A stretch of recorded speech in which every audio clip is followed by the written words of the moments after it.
Resource ಕಂಪ್ನಿಗೆ ಇಂಟರ್ವ್ಯೂಗೆ ಹೊರಟೆ, ಬಟ್ ಅಲ್ಲಾಗಿದ್ದೆ ಡಿಫ್ರೆಂಟು.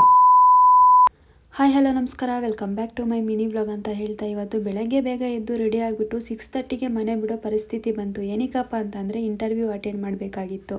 ಅದಕ್ಕೆ ಲೇಟ್ ಮಾಡೋದು ಬೇಡ ಅಂತ ಹೇಳಿಬಿಟ್ಟು ಬಸ್ ಹತ್ಕೊಂಡು ಸೀದಾ ನಾನು ಹೊರಟಿದ್ದೆ ನಾಗವಾರಗೆ. ನಾಗವಾರದಲ್ಲಿ ಯಾವ ಕಂಪ್ನಿ ಏನು ಅಂತ ಎಲ್ಲ ಡೌಟ್ ಇರ್ಬೋದು. ಸೊ ರಿಸೋರ್ಸ್ ಪ್ರೋ ಅನ್ನೋ ಕಂಪ್ನಿಯಲ್ಲಿ ಹೈರಿಂಗ್ ನಡೀತಾ ಇದೆ. ಯಾರೆಲ್ಲ ಹೋಗಿ ವಿಸಿಟ್ ಮಾಡಿ ಇನ್ನೂ ಇಂಟರ್ವ್ಯೂ ಕೊಟ್ಟಿಲ್ವೋ ಬೇಗ ಬೇಗ ಹೋಗಿ ಇಂಟರ್ವ್ಯೂ ಕೊಡಿ ಅಂತ ಹೇಳ್ತಾ ನಾನು ಹೋಗೋಷ್ಟರಲ್ಲಿ ಆಲ್ಮೋಸ್ಟ್ 8:30 ಆಗೋಗಿತ್ತು. ಇಲ್ಲಿ ಇಂಟರ್ವ್ಯೂ ಟೈಮಿಂಗ್ಸ್ ಬಂದ್ಬಿಟ್ಟು ಮಾರ್ನಿಂಗ್ 8 o'clock ಇಂದ ಈವ್ನಿಂಗ್ 4:30ವರೆಗೂ ಇಂಟರ್ವ್ಯೂಸ್ ಅನ್ನೋದು ನಡೀತಾ ಇರುತ್ತೆ. ಸೊ ಆದಷ್ಟು ಬೆಳಗ್ಗೆ ಬೇಗ ಹೋದ್ರೆ ನಿಮಗೆ ಒಳ್ಳೇದು ಅಂತ ಹೇಳ್ತಾ ನನ್ನ ಅನಿಸಿಕೆ ಏನಪ್ಪ ಅಂತಂದರೆ ಇವಾಗೆಲ್ಲ ಯಾರು ಪ್ರೆಸೆಂಟು ಕಂಪ್ನಿಯಲ್ಲಿ ವರ್ಕ್ ಮಾಡ್ತಾ ಇದ್ದೀರೋ ಅಲ್ಲೇ ಕಂಟಿನ್ಯೂ ಮಾಡ್ಕೊಂಡು ಹೋಗಿ. ಜಾಬ್ ಬಿಟ್ಬಿಟ್ಟು ನಾವು ಬೇರೆ ಸೈಡ್ ನೋಡ್ಕೊತೀವಿ ಅಂತಂದರೆ ಜಾಬ್ ಸಿಗೋದಂತೂ ತುಂಬ ಕಷ್ಟ ಇದೆ. ಸೊ ನಿಮ್ಗೇನಾದರೂ ಜಾಬ್ ಡೀಟೇಲ್ಸ್ ಬೇಕು ಅಂತಂದರೆ ನನಗೆ DM ಮಾಡಿ. ನಿಮ್ಗೇನಾದರೂ ಯಾವ ಥರ ಕ್ವಶನ್ಸ್ ಕೇಳ್ತಾರೆ ಏನು ಅಂತ ಹೇಳ್ಬಿಟ್ಟು ಕ್ಲೂ ಬೇಕು ಅಂತಂದರೆ ಕಮೆಂಟ್ ಮೂಲಕ ತಿಳಿಸ್ಕೊಡಿ. ನಾನು ನೆಕ್ಸ್ಟ್ ವೀಡಿಯೋದಲ್ಲಿ ಆಸ್ ಎ ಎಕ್ಸಾಂಪಲ್ಸ್ ಆಗಿ ಸಮ್ ಕ್ವಶನ್ಸ್ನ ಬರೆದ್ಬಿಟ್ಟು ವಿಡಿಯೋ ಅಪ್ಲೋಡ್ ಮಾಡ್ತೀನಿ. ಇವತ್ತಿನ ಕಥೆ ಇಷ್ಟು, ಮತ್ತೆ ವಿಡಿಯೋದಲ್ಲಿ ಸಿಗ್ತೀನಿ. Bye bye, take care.